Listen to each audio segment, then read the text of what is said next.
Eh bien, c'est une possibilité, une offre d'accompagnement pour nos patients, puisque c'est vrai que depuis quelques années, certains anticancéreux se prennent par voie orale, donc à leur domicile. Et donc, on voulait proposer cette offre et cette possibilité d'en apprendre plus sur ces traitements, sur sa maladie, afin de vivre au mieux dans leur quotidien.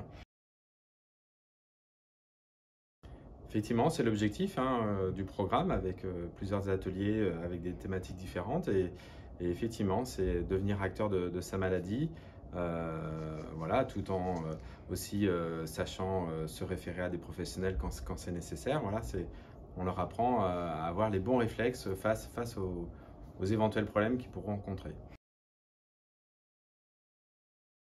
Donc effectivement, sur les chimiothérapies orales classiques, on a 5 ateliers, un spécifique au traitement, un autre qui va être plus général et plus porté sur la maladie, en fait, sur comprendre sa maladie.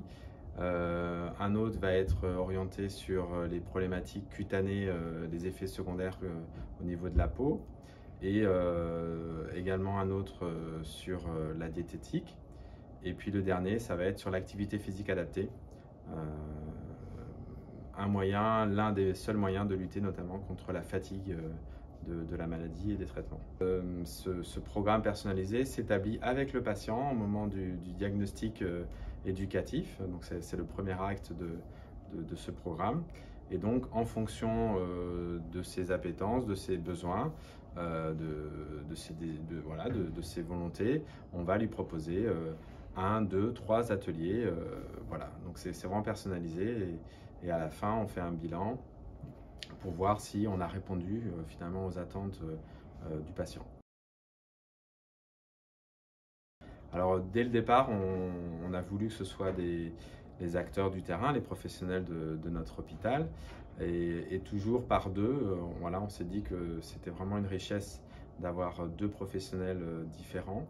Donc principalement, moi en tant que coordonnateur et pharmacien, je suis un peu le fil rouge sur quasiment tous les ateliers, mais nous avons bien sûr les diététiciennes, notre oncopsychologue et également un oncologue qui anime en particulier l'hormonothérapie.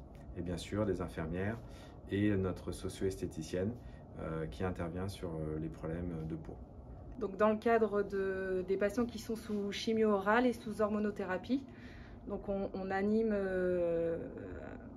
toutes les deux ces ateliers, ce qui nous permet d'utiliser des supports ludiques pour les patients. Le patient est au centre de ces ateliers.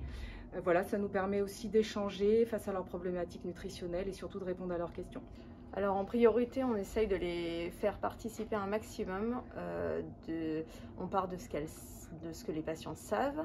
Et puis ensuite, ça amène de la discussion entre nous pour aborder notamment l'équilibre alimentaire dans certains cas. Et pour d'autres cas, comment pouvoir adapter l'alimentation en fonction de leurs problématiques.